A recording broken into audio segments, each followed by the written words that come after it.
So what was colonial commerce? You don't take care of the resources, you just extract. You don't produce, you trade. You know? You convert commons into private property. It began with land, and it came to sea. Now it's all our minds and bodies. You know, we are at that threshold that we are the raw material. You know, we are the raw material and we are the sink. हाँ? Data भी हमसे निकलता है और data modification भी हमारे दिमाग में वापस आता है. You know, this whole idea of behavioral modification.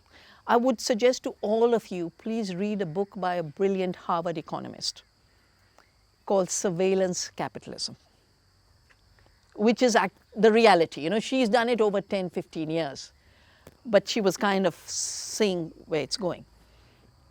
So, you know, when you talk capitalism and what's the system, and I dig into the roots of it, I say, you know, Mr. Adam Smith, what is he describing? He's describing the England of the colonial times, you know.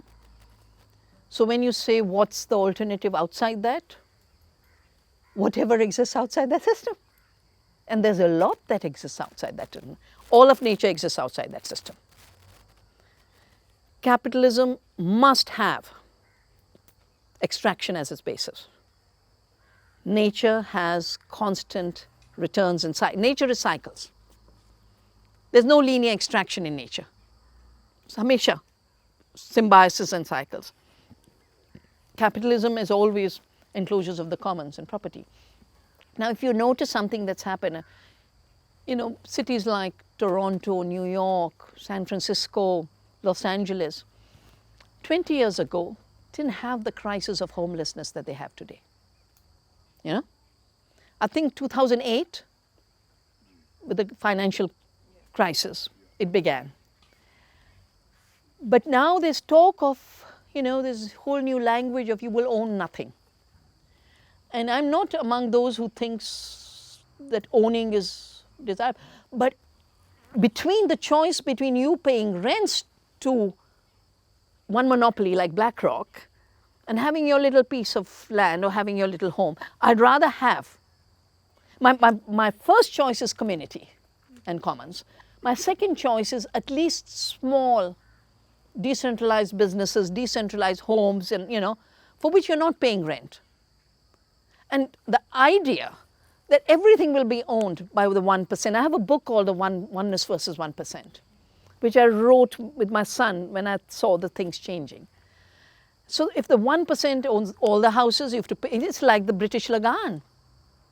You know, that the peasants who were working the land had to pay royalty. Can you imagine if, you know, farmers' suicides, what are they? Rent on land. I call it Bij Lagan, you know, rent on the seed. How much poverty there'll be in the world if everyone is having to pay high rents? Everyone will be homeless. And then you'll be criminalizing the homeless, which is happening. I've seen all this, you know, the criminalization of the homeless. Then there'll be criminalization of the hungry. Thank goodness we are not there yet. And our work is to prevent that future. You know, we can't have a future for the 1% alone, you know.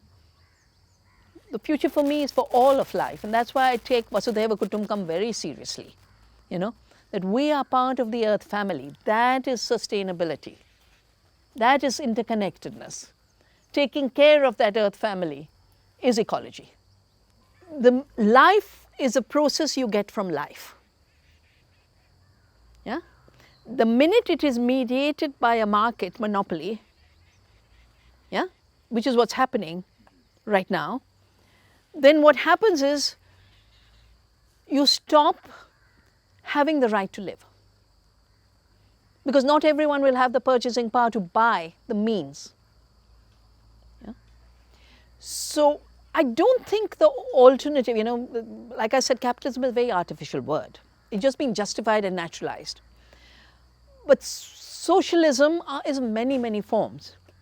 Gandhi called himself a socialist, but he did not believe in state socialism. You know? For Gandhi, socialism was about justice. It was both about justice, you know, I'll go back to the earth has enough for everyone's needs, but not for a few people's greed. It was both about limits and rights. duties and rights. Now, I don't think we're going to be able to get away from that. I'm not saying that in the immediate future, everywhere things will change, but you know, even though I'm censored in all kinds of ways, but all kinds of people do reach out to me. And I can see a massive shift in consciousness taking place, because three things are converging at the same time, which has never happened before in human history. The first convergence is the multiple ecological crisis. For the first time, people who were indifferent to ecology are saying, kuch to gadbad hai. The second is the livelihood crisis. You know, in the West, welfare economies ensured, you know, when the Great Depression took place, what was done? Two things were done. Monopolies were broken. The Standard Oil monopoly was broken. Antitrust law was brought in. And the second thing that was done was, because there was hunger and desertification at the time, the big Dust Bowl, a conservation corps was created. And that conservation corps created another economy in taking care of the soil and the land, etc. So the livelihoods got linked to the ecological crisis. Yeah? And the third is, of course, basic needs. A billion people hungry, a billion people without clean drinking water. You add to it the health issue. How many people have access to health? Look at America and look at its system. I mean, just today there was an article on Cuba.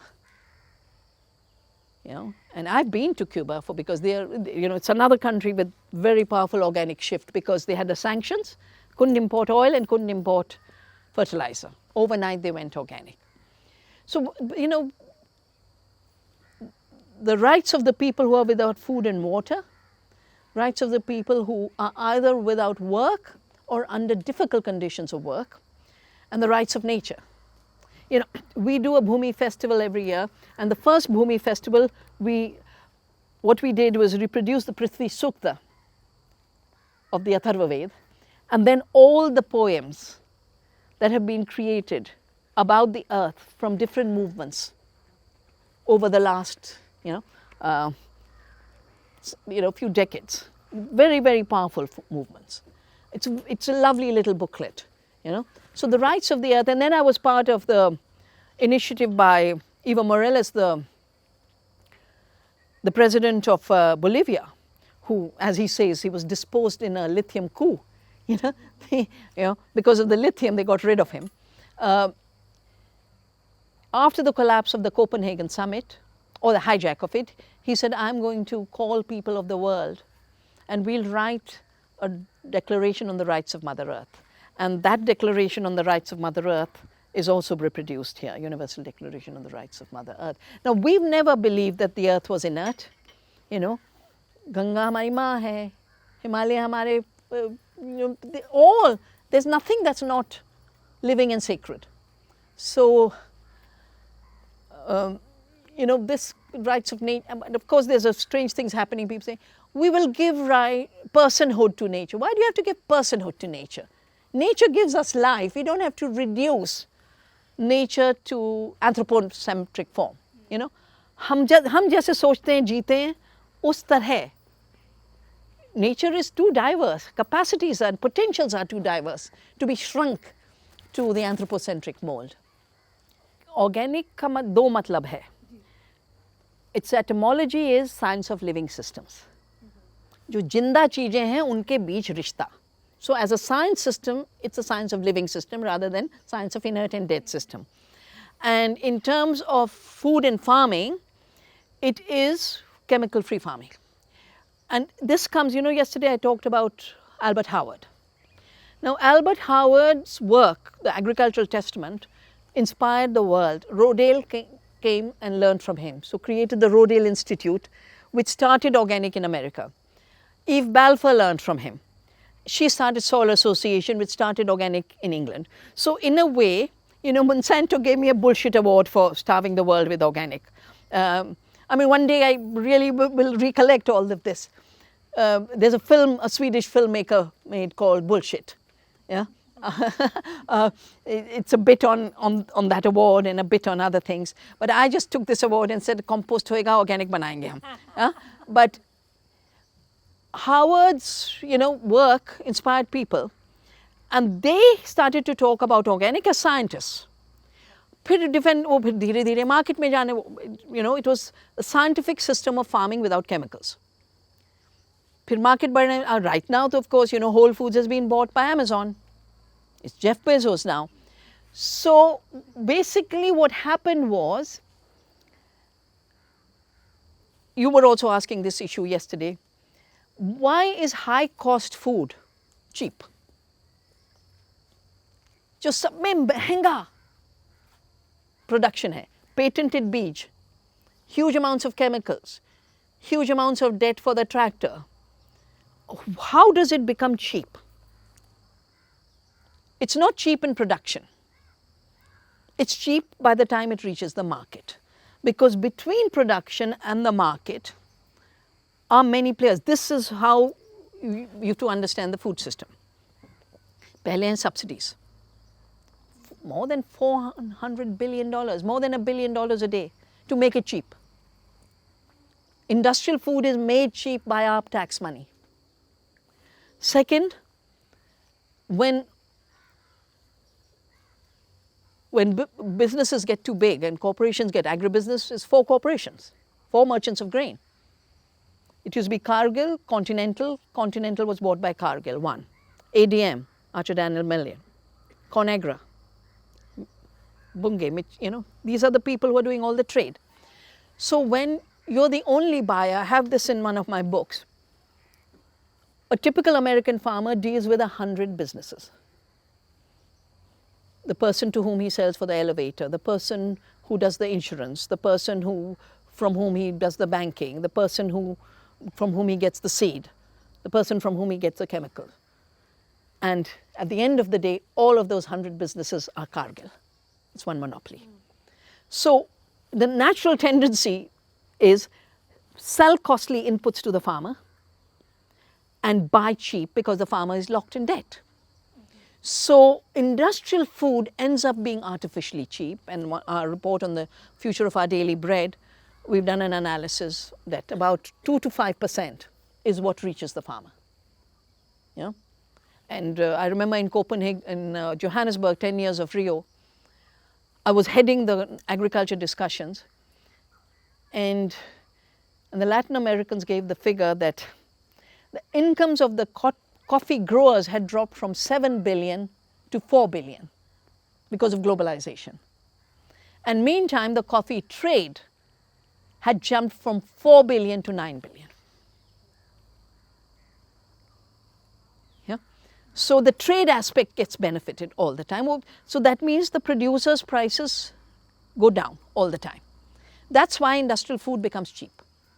And organic basically is 2 reasons why it ends up being costly, because A, it's the true cost. असली में इतना होता है. पर दूसरा है कि काफ़ी लोग, people who have one side organic, one side, if they can sell at a high cost, they'll sell at a high cost. I mean, Navdanya has a very strict philosophy. First, we must be fair to the earth, never do harm. Second, for the farmer. So they keep diaries. And we always say, the market doesn't come first. Grow food for your family. The surplus, we will help you. And then, for the helping, we ensure that the farmers set the price.